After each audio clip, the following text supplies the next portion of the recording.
শিল্পী না যে আপনাদের দাঁড় করানোর মতো সাহস আমি রাখি, কিন্তু এটা আমি আমার জন্য নয়, এটা আমি সমস্ত সেই রিয়েল হিরো যারা প্রতিদিন নিজের জীবন দেয় আমাদের জন্য, তাদেরকে দাঁড়িয়ে সম্মানটা আমরা অবশ্যই দিতে পারি। এবং আমি রিকোয়েস্ট করব, যদি আপনাদের কাছে আলো থাকে, কারণ আমরা শ্রদ্ধাঞ্জলি ক্যান্ডেল জ্বালিয়ে দিই, তো ক্যান্ডেল তো কারোর কাছে নেই, যদি মোবাইল ফোন স্মার্টফোনে ফ্ল্যাশ লাইটটা অন করে দুটো হাত উপরে করা যায়, আমার মনে হয় সকলের ভালো লাগবে। এভরিওয়ান, যারা সত্যি নিজের দেশের সোলজার্সকে, নিজের দেশকে ভালোবাসে, ফ্ল্যাশ লাইটটা এখানে অনেক বেশি ক্রাউড আছে, তো আমি ফ্ল্যাশ লাইটের আলোটা আরো বেশি দেখতে চাই। যারা সত্যি নিজেকে ইন্ডিয়ান ফিল করে, গর্ব ফিল করে।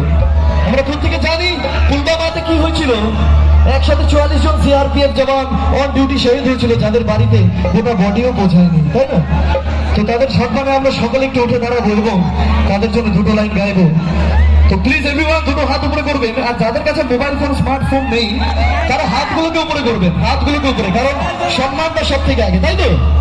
আউটার লাইট গুলো অফ করবে, আমি শুধু ফ্ল্যাশ লাইট দেখতে চাই, কারণ এই সম্মানটা এই আলোর মাধ্যমে আমরা তাদেরকে প্রেজেন্ট করবো। আরো যদি কারোর কাছে ফোন থাকে প্লিজ একটু লাইট গুলিকে জ্বালাবেন, এটা মনের থেকে করতে হয়, মনের ফিলিংস এটা এগুলো। এবং লাস্ট যে দুটো লাইন গাইবো মন দিয়ে শুনবেন। একটি জওয়ান যখন অন ডিউটি নিজের বুকে গুলি খেয়ে নিজের জীবনের শেষ মুহূর্ত নিজের ধরতি মাকে দেয়, সে কি বলতে বলতে নিজের জীবন দেয়। আমি লাইনটি গাইবো, তো সকালে দুটো হাত উপরে করবে এভরিওয়ান, এবং হাতগুলোকে ওয়েভ করবে আমার সাথে, ওকে? तेरे पास ही मैं रहा हूँ अपनी बाहें खोल के, जोर से मुझको गले लगा ले, मुझको फिर वो प्यार दे। तू ही बंदगी है, तू ही मेरी मोहब्बत है, तेरे ही पैरों में जन्नत है, तू ही दिल तू जा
সবাই মিলে বলবেন, ভারত মাতা কি, ভারত মাতা কি, ভারত মাতা কি, জয় হিন্দ।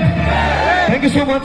আর আমি আপনাদের রিকোয়েস্ট করবো, আর 1 মিনিট দাঁড়াবেন, এই সুন্দর মুহূর্তটাকে আমি আমার মোবাইলে ক্যাপচার করতে চাই। তো আমি চাইবো সকলে প্লিজ হাতগুলোকে একটু উপরে করবেন আমার সাথে, এবং এই স্মৃতিটা আমি নিয়ে যেতে চাই। এত সুন্দর অডিয়েন্স সত্যি সব জায়গায় থাকে না। আমি একটা কথা বলবো আসামের জন্য,